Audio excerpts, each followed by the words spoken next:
Sound off for Chesterfield. Chesterfield, the only cigarette in America to give you premium quality in both regular and king size, brings you Dragnet.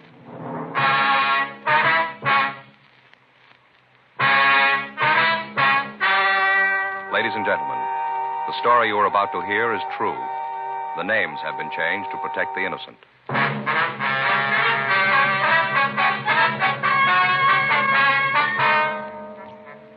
You're a detective sergeant. You're assigned to robbery detail. For the past 6 months, the managers of large markets in your city have been the victims of a hold-up man. You thought you had the suspect in custody. You were wrong. Your job, get him.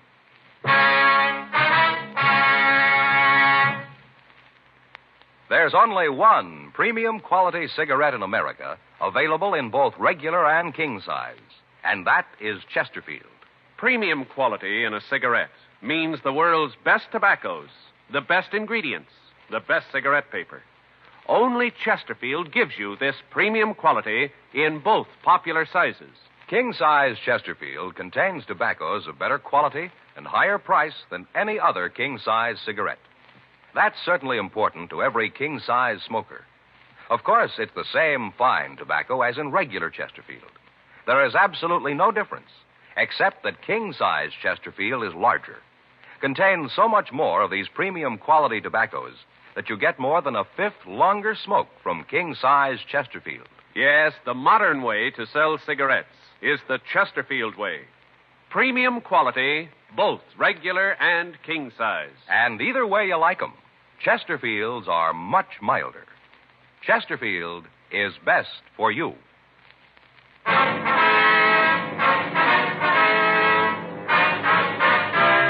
Dragnet, the documented drama of an actual crime.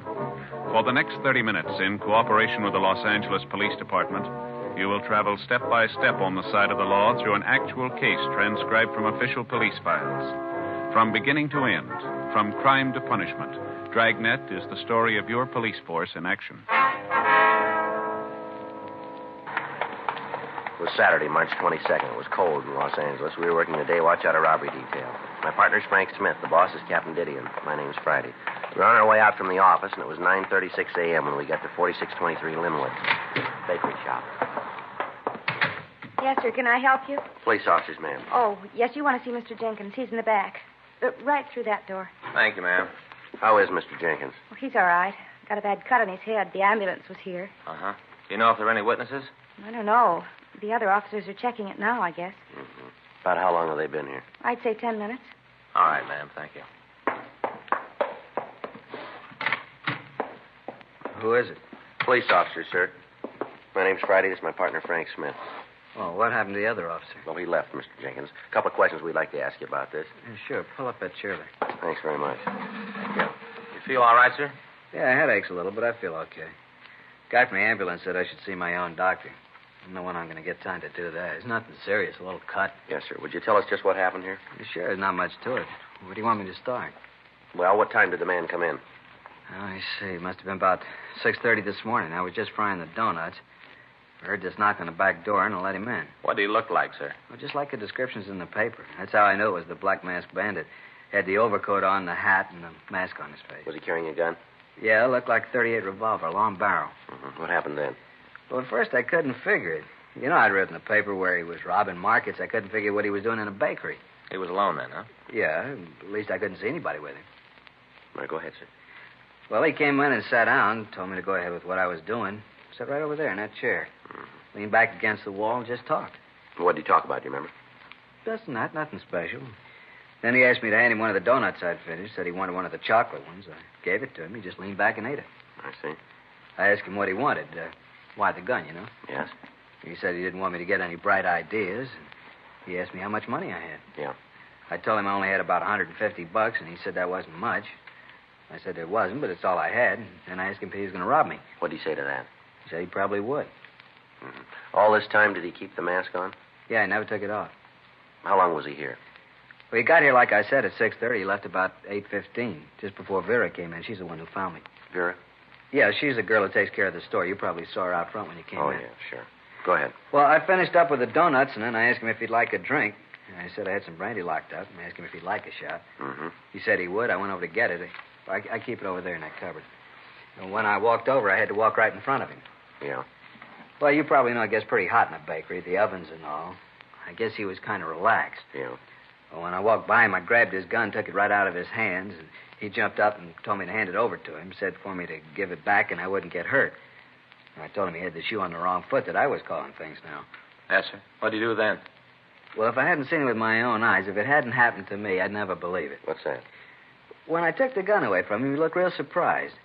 That's when I told him that I was the boss, and he just stood up and started to walk toward me. I told him to stop. I pointed the gun at him, told him to stay where he was. Yeah? But he didn't stop. He kept coming right at me. I told him again, but he kept right on walking. And then I fired at him. Well, it wasn't any farther away from him than 10, maybe 15 feet. Didn't hit him, so I pulled the trigger again. Shot right at him 6 times. Right at him. He just kept walking at me.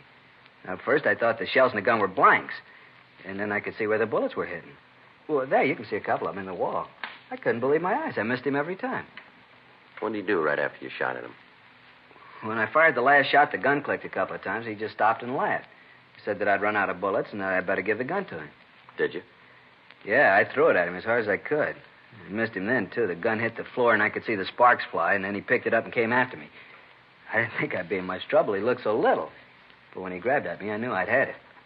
That man had hands like a vice. Mm-hmm. He grabbed my arm and hit me on the head right here. He knocked me out. He came to when Vera came in. The guy was gone, so was the money. Well, where'd you keep this money? In my pocket. I had it in my wallet. I don't usually put it in the cash register until Vera gets in. I see. Now, you said that when the gun hit the floor, you saw the sparks fly from it. Is that right? Yeah, you know, like when you hit a piece of flint with another rock, like the Boy Scouts. Yeah. You know, like that. Did you notice that the gun seemed damaged in any way? No, I didn't have time to notice anything. Right after that, he hit me. Uh-huh. I wonder if you'd give us a description of the man. Well, sure, like I told the other officers, he was a little man, real old. How old would you say? Oh, maybe 50 or so, not any younger. You're pretty sure about that, are you? Yeah, About how tall? maybe 5'2", not any more than that.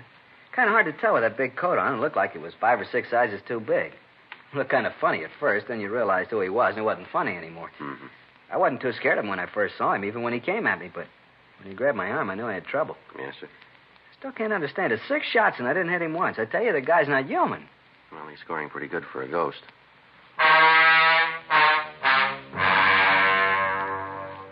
10:02 a.m. The crew from the crime lab came out and went over the bakery. Ray Pinker removed the slugs from the wall and the floor and took them back to the lab. The bandit, as usual, had worn gloves, so there was no possibility for fingerprints. A search of the neighborhood failed to turn up any new leads. None of the people in the immediate area had seen anyone answering the description of the Black Mask Bandit. Additional supplementary bulletins were gotten out, and all of the cars in the surrounding vicinity were alerted. The stats office had made run after run on the M.O. of the bandit. The leads they gave us were all checked out. All gunsmiths were alerted in the event that the suspect's weapon had been damaged and that he might try to have it repaired. All leads were checked and rechecked. They netted us nothing. Informants were questioned and re-questioned. The plan that had been worked out for checking with the managers of the supermarkets in the city was continued. 3 weeks passed. The bandit hit again, this time a market just outside of Eagle Rock. The M.O. was the same as had been used in the previous robberies. However, in this one instance, the market didn't have a storage refrigerator, so the thief locked the manager in a back room. In locking the door, the suspect had taken off his gloves, and Leighton Prince was able to lift a partial print from the doorknob. It wasn't enough for classification, but Bergman said that if we apprehended the man, he'd be able to identify him for us. June came and went. July, August. The bandit had been operating without interference for almost a year. He'd widened his theater of operations. Reports had come in from San Francisco to Stockton, from San Diego to Pomona. In each case, the suspect seemed to know what markets were being staked out, and he stayed away from them. The legwork continued without result. Tuesday, August 19th. Frank and I checked back into the office. Man, I never see it to fail. Every time we have lunch at Sal's, I eat too much. Yeah, he puts out a good lunch, doesn't he? Too good. Want to check the book? Right. Anything? Well, a call from Jerry. Informant? Yeah. Says he can't get with me tonight. He'll call in the morning. Friday, Smith? Yeah, Skipper. Yeah. Come on in here, will you? Right away. Sit down. All right. Well, what is it? You guys been on this Black Mask thing how long now? Well, it's going on a year, isn't it? You're no closer to him than you were when you started. Not much. You know you're tying up half the men at Metro. You got this town covered like a blanket, and you still can't turn the guy. We're doing everything we can, Skipper. I've been telling you for the last 6 months that I wasn't going to buy that anymore. I mean it this time. Now, just exactly what have you got on the guy? Well, I think you know it just as well as we do, Skipper. Description, M.O., even the partial print Bergman lifted from that place out in Eagle Rock. We've been over it 100 times. Isn't a lead that we haven't run out and then checked over again. Nothing new on the information from Folsom? No, nothing. We've had 5,000 circulars printed. They're scattered all over the country. Doesn't look like the guy's ever done time before. The way he works, you'd think he knew exactly what we were doing. We cover the markets, he hits the bakeries. We cover the bakeries in L.A., he hits in San Diego. They cover the stores, then he hits up north. Where we are, he ain't. How about the car, the Ford? No, nothing. We got no license. You ever hear anything on the damaged gun? No, he never tried to have it fixed that we can find out about. He's gotten a hold of another gun someplace. Latest reports say he's using a revolver with a 2-inch barrel. Well, where do you stand now? I don't know. We got every store from La Cienega to Alameda covered. From Hollywood Boulevard south to Jefferson. Big area. Yeah, it's a lot of stores, too. There's a cruiser car or a cop in or near every large store and bakery in that area. Every police unit in the city's looking for the guy. If he hits again, we should get him. Hey, Friday? Yeah, Murph. A call just came in from Wilshire. Figure you want it. Here you go. Thanks. What is it? Yeah, we got the whole town waiting for him with open arms. Everything's set, and he pulls a switch. What is it, Friday? A black masked bandit. He's going in for kidnapping now.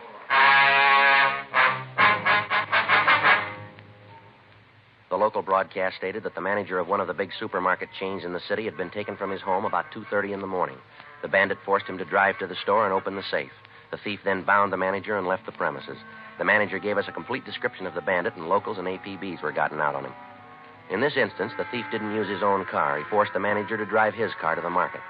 The manager told us that when they'd left the house, he hadn't seen any other cars on the streets. Tuesday, August 19th, 5:20 p.m. Frank and I got in touch with Lieutenant Dick Tiernan of the Sheriff's Robbery Squad. Together with him, we worked out a plan to try to keep the homes of the managers under surveillance. In addition to this, men from the Sheriff's Department aided in canvassing the houses of the owners and managers. Each car was assigned 3 houses, while other cars covered 3 markets each. A month passed. The Black Masked Bandit hit 5 times, each time in areas which were not under direct surveillance. Friday, September 26, 5:20 a.m., we got a call at home that there had been another kidnapping, this time an elderly market manager and his wife. Frank and I drove out to see them. The radio unit had returned them to their home. Yes? Mr. Gunther? That's right. Police officers, Mr. Gunther. Oh, yes. Come in. You have some sort of identification? Yes, sir. Here's my ID card. My name's Friday. This is my partner, Frank Smith. How do you Mr. Gunther. Come into the living room, won't you? Thank you very much, sir. Sit down.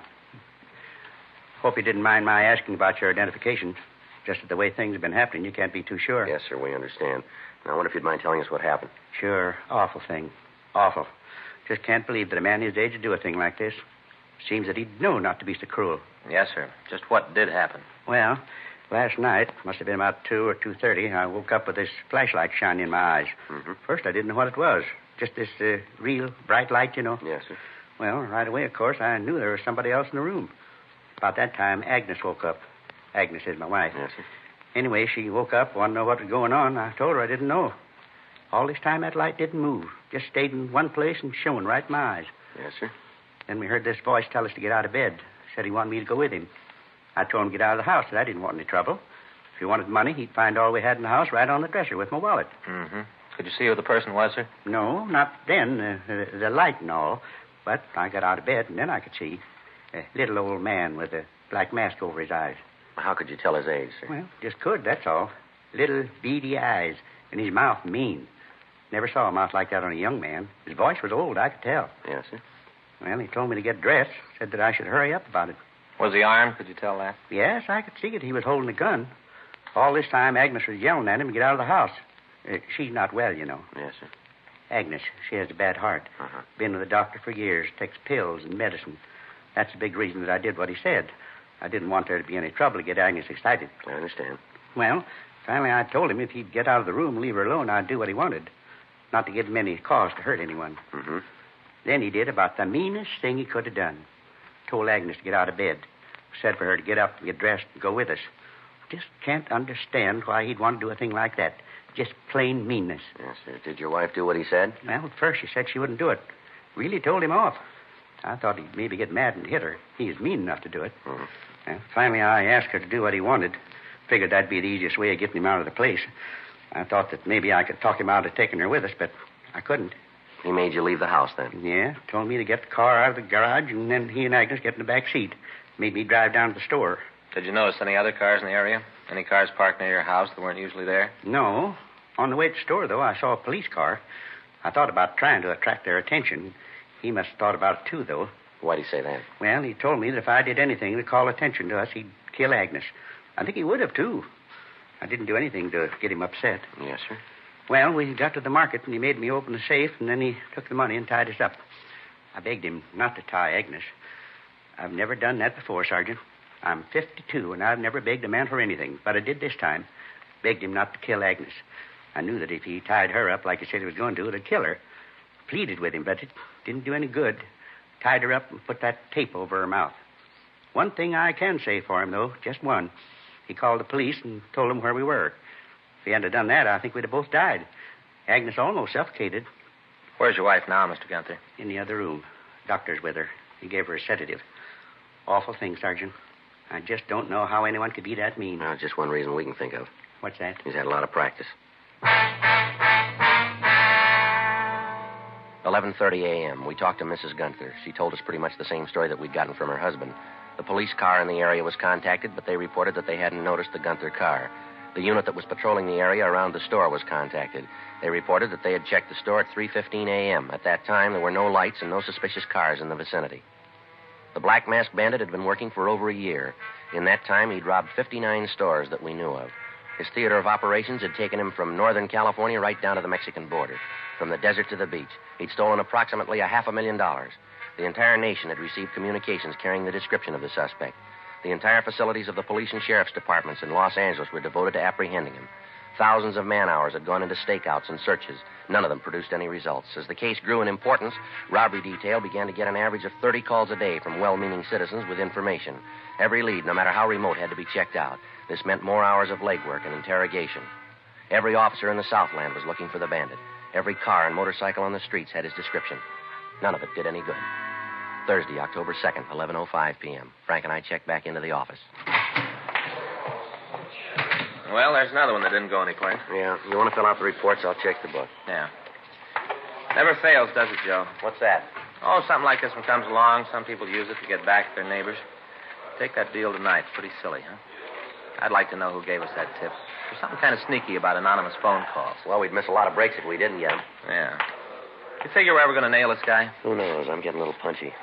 Every time we miss him, we get another pasting. Have you read the papers lately? Well, you got to expect that, Frank. They're probably calling it the way it looks to them. There's only one way to answer him. That's to nail the guy. I'll get it. Robbery Friday. Yeah, that's... What's that? Can you speak a little louder? I can't... That's better. What? Uh-huh. When did this happen? Yeah. What's the address out there? Yeah, the street. Now, give me the number. That's right. All right, you bet. We'll take care of it. Right. Bye. Looks like something here. Market manager's son. Yeah? Says someone's just kidnapped his father.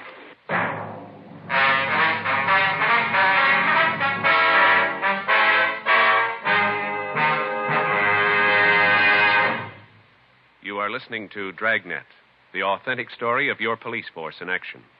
The modern way to sell cigarettes is the Chesterfield way. Premium quality in both regular and king size. And we're the only one that does it. We tell you what Chesterfields are made of to give you that premium quality in both popular sizes. Our scientists select the best materials. They select for Chesterfield the world's best tobaccos, blend them just right, and they keep Chesterfields tasty and fresh with the best of moistening agents. Now, here's something else that's completely modern about Chesterfield. People smoke Chesterfield, and we tell you what happens, scientifically but simply. A medical specialist is making regular bi-monthly examinations of a group of people from various walks of life. 45% of this group have smoked Chesterfield for an average of over 10 years. After 8 months, the medical specialist reports that he observed no adverse effects on the nose, throat, and sinuses of the group from smoking Chesterfield. I'd say that means real mildness. And finally, we ask you to try Chesterfield and prove what we say. Chesterfield is best for you. They're much milder to give you all the pleasure that the modern cigarette can give.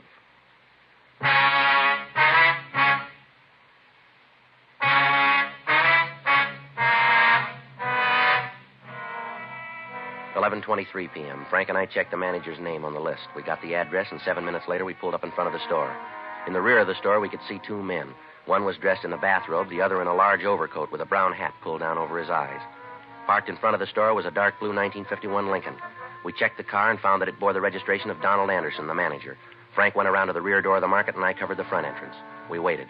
At 11:42 p.m., the bandits started for the front door. All right, mister, police officer, hold it up there. Come on, drop the gun. Give it up. Cop, get out of here! Frank, cover the other side of the building. He's going for that fence, Joe. All right, come on, mister, give it up. You all right, Joe? Yeah, come on, let's get over this fence. All right.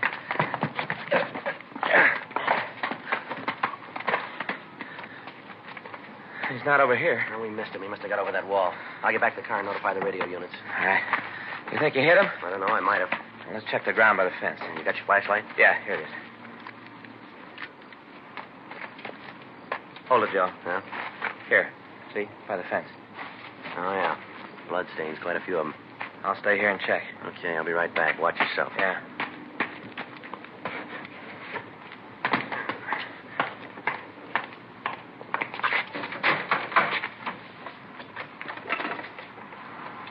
Unit 1K80 to Control 1. Unit 1K80 to Control 1. Control 1 to 1K80. Go ahead. While attempting to arrest market bandit during commission of robbery, he exchanged fire with suspect. Suspect is known to be wounded. Suspect armed. Use caution. Suspect seen fleeing on foot. All cars in area converge on corner Figueroa and Woodlawn. Suspect described as WMA, 50 to 55 years, 130 to 140 pounds. Block off area at Vernon to Slauson. And from Figueroa to Maine. Suspect last seen going through houses at 49th and Figueroa. That's 49 and Figueroa. Roger, 1K80. Attention, all units. Attention, all units. All units in the vicinity of 49th and Figueroa. Robbery suspect wounded while attempting robbery of market. Suspect described as WMA, 15 to 55 years, 130 to 140 pounds. Block off area at Vernon to Slauson, and from Figueroa to Main Street. Suspect last seen going through houses at 49th and Figueroa. Unit 1K80 to Control 1. Unit 1K80 to Control 1. Control 1 to Unit 1K80. Go ahead. Suspect is known to be armed. Approach with caution. Use caution. Unit 1K80 to Control 1. KMA 367. All units. Robbery suspect at 49th and Figueroa, known to be armed. Approach with caution. Repeat. Approach with caution. What do you figure, Frank? Well, he's in here someplace. Let's find him. In the next 3 hours, 37 police cars combed the area. Every possible hiding place was investigated. A house-to-house search was started. Citizens were asked to lock their doors and to open their homes to no one. In one of the yards, we found the hat and coat worn by the suspect, but apparently he'd made good his escape. Broadcasts were gotten out to the entire city, putting them on the alert. Additional officers were sent to the blockaded area to help with the search. Captain Didion came out from the office to direct the operations. 3:30 a.m. The area had been checked and rechecked. No sign of the suspect. Frank and I went back to our car. I don't know, Joe. The guy's got us jinxed. Seems like everything we do, he's got us beat. It doesn't make much sense, does it? We got to turn him sometime. Yeah, we've been saying that for a year. Didion was sure in a rare mood tonight. Well, he's got trouble with his stomach again. I'm going to have trouble with mine if this keeps up much longer. Yeah. Joe, car. Yeah, take the other side of it. Right. All right, come on out of the car, mister. Come on, we know you're there. Get out. Get out of here, cop! Come on, throw that gun out here. You can't go anywhere. Give it up before you get killed. I ain't coming out. Don't you try coming after me. You haven't got a chance. I dropped that gun. All right, I quit. Got no more shells. I can't fight anymore. I quit. Please don't shoot anymore. All right, throw that gun out here. Come on. All right, now get out of the car. Keep those hands up. Put them behind your head. All right, come on over here. Turn around. Put your hands against the car. Straight out in front of you. I'll shake it. Hey, you're going to call an ambulance for me? I'm hurt. Hey, can't you see I'm hurt? Ain't you going to do anything for me? He's clean, Joe. Here. Here. Get your hands behind you. Want to put in a call for the ambulance? Right. You didn't have to shoot. I would have stopped if I'd known you was cops. You got trouble with your ears? No. We told you we were officers. You built this thing. We just went along with you. A lousy deal anyway. I should have stopped. I should have quit when I was ahead. If I'd have stopped, you guys would never caught me. Never. They're on the way, Joe. Good. What's your name, mister? Jerry Rogers. How old are you? 35. All this time, we're looking for an old man. How do you figure it, Joe? I don't know. Gray hair, big overcoat, and that mask. Witnesses didn't get too good a look at him. Yeah. You ever been arrested, Rogers? Yeah, once. Isn't that ambulance ever going to get here? It's coming. What'd you fall for? Huh? What were you arrested for? Drunk driving. Oh, I should have quit. I should have laid off. Yeah, it's too bad you didn't figure it that way a little sooner. Look, I don't want any morals. When's that ambulance going to get here? Don't worry about it, Rogers. Huh? You've got a lot of time.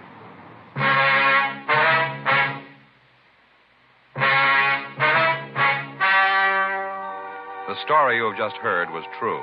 The names were changed to protect the innocent. On February 4th, trial was held in Department 87, Superior Court of the State of California, in and for the County of Los Angeles. In a moment, the results of that trial. Now, here is our star, Jack Webb. Thank you, George Fenneman. Let me tell you again why Chesterfield is best for me and for you. Now you have scientific evidence on the effects of smoking. No adverse effects on the nose, throat, and sinuses of the group from smoking Chesterfield. And remember, Chesterfield is the only cigarette to give you premium quality in both regular and king size. I'd like you to buy Chesterfields and prove that Chesterfield is best for you. Regular or king size, they're much milder to give you all the pleasure the modern cigarette can give.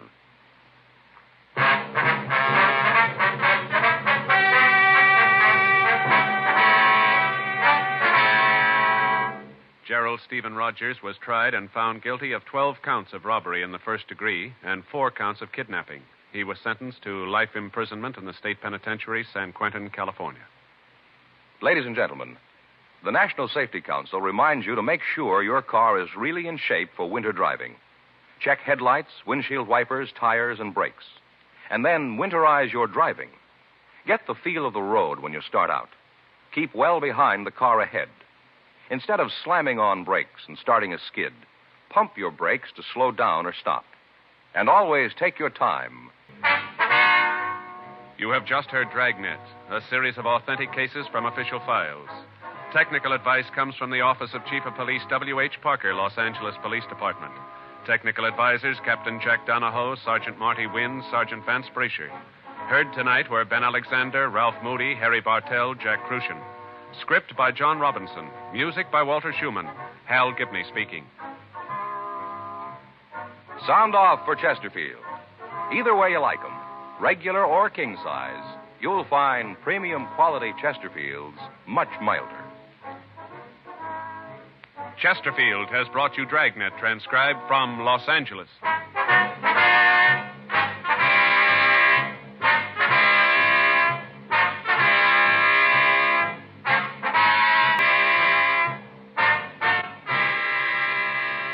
Tonight, it's Adventure with Barry Craig, confidential investigator on NBC.